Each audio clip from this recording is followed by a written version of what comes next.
we are stuck in traffic, and apparently we got 12 weeks of this.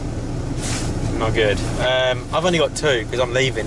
Yes. But even so, 2 weeks of this shit is going to do my nutting, because we finished nearly an hour ago, and we still ain't even off the estate.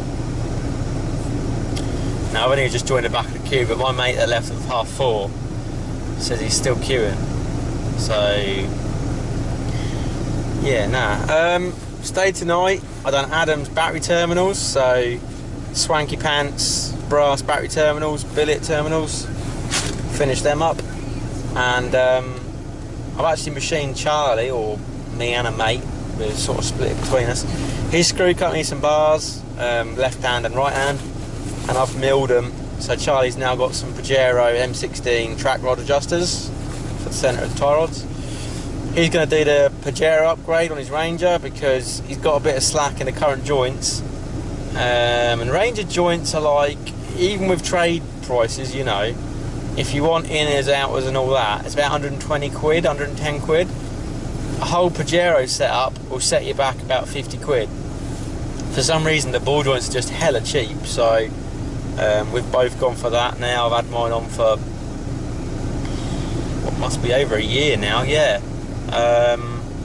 Quite a bloody while, and I've only done 1 track rod end so far, so yeah, not too bad.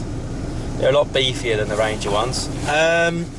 So we've done that, and now I'm on the way over to Nathaniel's because he's got a shake in, and I was meant to go look at it last Thursday and I was just too busy. And he got a garage to look at it, I think, and then fit him some front shocks. But anyway, the shaking's still there, so I'm going to go over. I've got my jack, I've got my tools, and I'm basically going to check top and bottom ball joints, because the bottom ball joints on these are actually pretty... They're not hard to check, but if you just jack it up normally and give the wheel a wiggle, the ball joint's actually still under tension even though it's jacked up, because the bottom arm has obviously got the torsion bar on it. It's trying to push down, and the top arm's got the bump stops on it and stopping it, so it's all like loaded up still.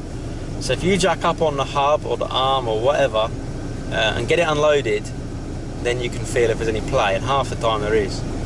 So we're going to go have a look at that and probably check the wheel bearings whilst we're there and things like that. So if I get a chance, I'll whip the camera out whilst I'm there and show you what's what. I've got my low entry jack with me because Nathaniel's is about 0.4 millimeters off the floor.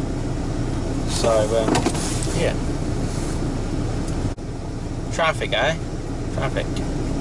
Not good. I'm probably going to run out of fuel sat here as well, look. What a fucker. Anyway, we're blacking back Thunder today, and it's pretty strange, I'm not going to lie. I've been driving that 2-wheel drive for the best part of a week, like, and the 2-wheel drive shifter's about here. It's about 6-8 inches lower, and you know, you've got a fair bit of gear on it. This whole Black Thunder, look, there's not a lot of, you know, third in the 2-wheel drives like over here, and I'm going for third and I'm like, it's not gone in, you know. So it is a bit weird, and we're also really high up, but that weren't such a great, you know, that weren't such a big like shock, because obviously we've been in and out of that while. But yeah, so the gears are throwing me a little bit, and the brakes are more progressive on Black Thunder. They don't grab as hard as the 2-wheel drive. And oh my god, like the clutch threw me. The clutch fighting points are probably about the same point, but Black Thunder needs so much more fuel to get moving, man. Like, even pulling out the car park, like, I was like, oh, fucking, we stalled it, you know, because that 2-wheel drive, you just pop it out and away she goes. She's going. She's lightweight. It's made me realise how heavy Black Thunder is, and yeah, probably not the best thing.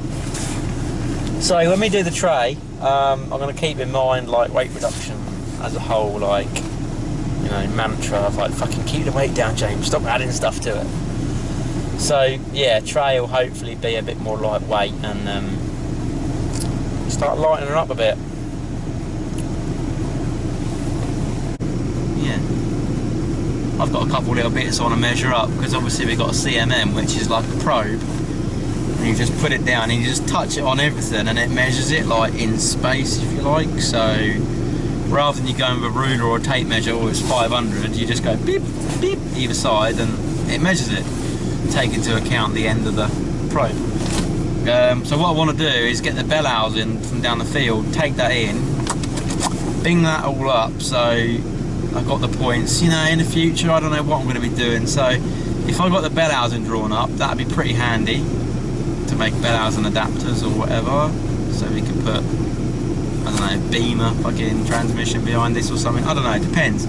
And then we can also clock up the transmission side of the bell housing, so that, for instance, I don't know, maybe we want to bolt a,